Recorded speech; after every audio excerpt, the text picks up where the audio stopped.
दोस्तों, आप सभी को अपना चैनल छलांग किड्स में स्वागत है।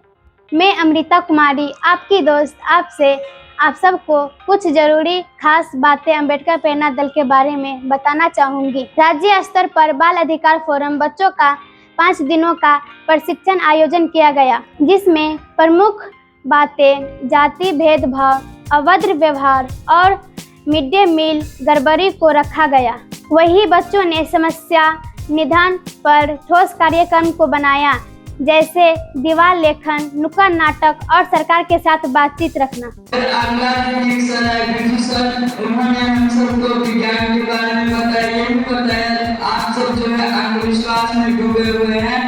ये जो जादू होता है, इसके पीछे कुछ न कुछ चीटिंग होता है। बिना चीटिंग के कोई जादू नहीं होता है, और जादू असलियत में नहीं है, ये अंधविश्वास। अंबेडकर प्रेरणा दल के बच्चों के द्वारा बिहार के 10 जिलों में दरभंगा, शेखपुरा, मधेपुरा, नवादा, खगड़िया, समस्तीपुर और मुजफ्फरपुर के 50 सरकारी स्कूलों के करीब 15,000 बच्चे बाल अधिकार कार्यशाला द्वारा बाल अधिकार संबंधी, जिसमें 4 अधिकार बच्चों को जीने का अधिकार, सुरक्षा का अधिकार, विकास का अधिकार और सहभागिता का अधिकार जैसे बातों पर चर्चा की गई।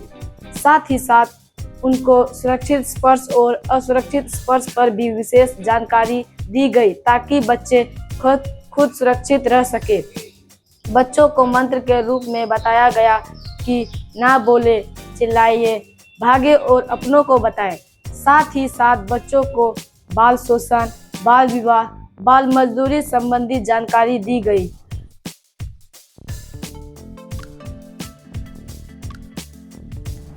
नमस्ते दोस्तों, हमारे 100 महानायकों की खोज में आपका स्वागत है। आज हम बात करेंगे एक महान व्यक्ति डॉक्टर भीमराव अंबेडकर की। चलो शुरू करते हैं। मैं शुरू करता हूँ। डॉक्टर अंबेडकर का जन्म 14 अप्रैल 1891 को हुआ था, मध्य प्रदेश के एक छोटे शहर महू में। यह बहुत पुरानी बात है।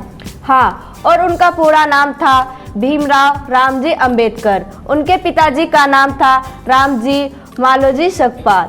वे ब्रिटिश भारतीय सेना में सैनिक थे और उन्हें पढ़ाई बहुत पसंद थी।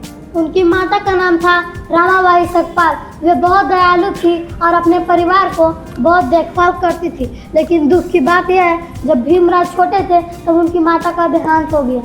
ये तो बहुत मुश्किल रहा होगा, लेकिन भीमराव ने हार नहीं मानी। उन्हें पढ़ना बहुत पसंद था। भले ही उनकी जाति के वजह से उनके साथ गलत व्यवहार हुआ, फिर भी उन्होंने स्कूल में बहुत मेहनत की। बिल्कुल, वह बहुत होशियार थे। वह मुंबई के एल्फिंस्टन हाई स्कूल गए और बाद में भारत, इंग्लैंड और अमेरिका की बड़ी बड़ी यूनिवर्सिटी में पढ़े। उन्होंने कानून की डिग्री प्राप्त की और अर्थशास्त्र में डॉक्टरेट भी किया। वाह, यह तो कमाल है। क्या आप जानते हैं, उनकी शादी भी हुई थी और उनकी पत्नी का नाम रमाबाई था। उन्होंने हर एक मुश्किल में उनका साथ दिया। लेकिन डॉक्टर अंबेडकर को इतना खास उनके काम बनाते हैं। उन्होंने बराबरी के लिए लड़ाई लड़ी, ताकि हर किसी के साथ अच्छा व्यवहार हो, चाहे उनकी जाति कोई भी हो। सही कहा। उन्होंने संविधान लिखने में मदद भी की। संविधान हमारे देश का नियमों का किताब है, जो सबको उनका अधिकार दिलाता हो। उन्होंने ये भी सुनिश्चित किया कि दलित जिनके साथ गलत व्यवहार होता था, वे सम्मान के साथ जी सके। उनका मानना था कि पढ़ाई ही बदलाव की चाबी है। और वे भारत के पहले कानून मंत्री बने। साथ ही उनके कामों के लिए भारत रत्न, देश का सबसे बड़ा सम्मान भी मिला। डॉक्टर भीमराव अंबेडकर का जीवन हमें यह सिखाता है कि हमें कभी भी पढ़ाई नहीं छोड़नी चाहिए और सच्चाई के लिए लड़ना चाहिए। उन्होंने कहा था, शिक्षित बनो, संगठित रहो, संघर्ष करो। ये बहुत प्रेरणादायक है कि डॉक्टर भीमराव अंबेडकर ने हमें दिखाया कि मेहनत और हिम्मत से हम दुनिया को कैसे बेहतर बना सकते हैं। आज हमसे जुड़े रहने के लिए धन्यवाद। नमस्ते दोस्तों, हमारे नायकों के बारे में सीखते रहो।